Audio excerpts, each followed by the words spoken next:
Happy Shivaratri guys. So, ఇంట్లో పూజ అయిపోయినాక ఈరోజు మార్నింగే చిన్నగా అట్లా బైక్ స్టార్ట్ చేసేసుకొని, ఇంత పెట్రోల్ పోసుకొని, నలుగురు మంకగాళ్ళనేసుకొని చుక్కగట్టుకైతే స్టార్ట్ అయిపోయినా అనమాట. స్టార్ట్ అయితుంటే అట్లా దారిలో అన్ని వ్యూస్ చూసుకుంటా పోతున్నాం. యాక్చువల్‌గా ఈ చుక్కగట్టు అనేది నర్సాపూర్ ఫారెస్ట్ ఏరియా లోపల ఉంటుంది. మంచి ట్రెక్కింగ్ పాయింట్ ఇది. అట్లా నడుచుకుంటా పోయేసరికి మేమైతే చుక్కగట్టుకు రీచ్ అయిపోయినాం. ఆడ మస్తు మంది జనాలుండే. ఈరోజు శివరాత్రి గదా! మామూలుగా ఉండదాడ. ఇగ మా దోస్తుగాళ్ళం అందరం కలిసి శివయ్యకి నీట్‌గా అభిషేకం చేసి ఇట్లా అలంకరణ చేసేసినాం. అలంకరణ చేసేసిన తర్వాత ఒక అంకుల్ వచ్చి మంచిగా విభూది పెట్టేసిండు శివయ్యకి. అట్లా ఇంకొంచెం విభూది యేసుకుంటా మంచి అలంకరణ చేసేసిండు ఆ అంకుల్ గూడా. అందరం చూస్తా ఉండిపోయినాం ఆ అంకుల్ చేస్తుంటే. ఇగ అందరు సైలెంట్‌గా అభిషేకం చేస్తుంటే నాకు నచ్చలేదు. నేనైతే చిన్నగా జై చుక్కగట్టు వీరభద్ర స్వామికి జై చుక్కగట్టు వీరభద్ర స్వామికి హర హర మహాదేవ హర హర మహాదేవ.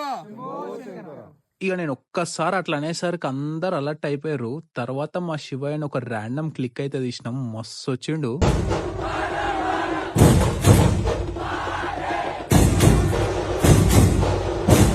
ఇక మేమైతే నీట్‌గా శివయ్య బ్లెస్సింగ్స్ తీసుకొని కొండనైతే దిగేస్తున్నాం. కొండ ఎక్కేదానికన్నా దిగేటప్పుడు ఇంకా మజా వస్తది. ఇక పెట్టిన బండ్లు తీసేసుకొని మేమైతే ఫారెస్ట్ బయటికొచ్చేసినాం. చాలా ప్రశాంతంగా అనిపిచ్చేసింది మాకైతే. ఫారెస్ట్‌లో 4 కిలోమీటర్స్ ట్రెక్కింగ్ చేసి శివయ్యని చూసి ఆ మజానే వేరు. ఇక అట్లా సాయంత్రం కాగానే ఒక చిన్న చెంబు పట్టుకొని అందులో మంచిగా వాటర్ పోసుకొని ఒకపోద్దు ఇడవడానికి మా శివాలయంకైతే నేను పోయినా. ఇక మా కిషోర్ మంకగాడు కూడా వస్తాడంటే వాడి కోసం వెయిట్ చేసుకుంటా ముంగట ఏదో సెటప్ వేసిర్రు గుడి ముంగట. అది ఏందా అని చూసుకుంటా కూసున్నా. ఈ లోపల మా కిషోర్ గాడు కూడా వచ్చేసిండు. ఇక ఇద్దరం కలిసి చెంబు పట్టుకొని శివయ్యకి అభిషేకం చేద్దామని అయితే పోయినాం గుడి లోపలికి. ఇక పెద్ద లైన్ ఉండే ఆ లైన్‌లోనే అయితే నిలబడ్డాం మేము. ఇంకోసేపు అయినాక ఆ లైన్ మా వెనకాల చాలా ఎక్కువ అయిపోయింది.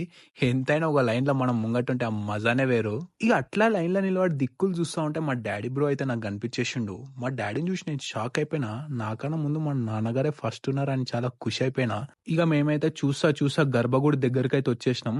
ఏడాదికి ఒక్కసారి గర్భగుడి లోపలికి పోయి శివయ్యకి అభిషేకం చేస్తుంటే ఆ మజానే వేరు. ఫైనల్ గా మనకు కూడా ఛాన్స్ వచ్చేసింది. లోపలికి పోయి మంచిగా భక్తి శ్రద్ధలతో నీట్‌గా శివయ్యకి అభిషేకం చేసేసి మేమైతే బయటికి వచ్చేసినాం. ఇక గుళ్ళో పంతులైతే నాకు కిషోరానికి ఒక అరటిపండు ఇచ్చేసిండు. ఆ అరటిపండు మేమిద్దరం సగం సగం చేసుకొని గుళ్ళోనే కూర్చొని మా ఫాస్టింగ్ అయితే వదిలేసినాం ఫ్రెండ్స్.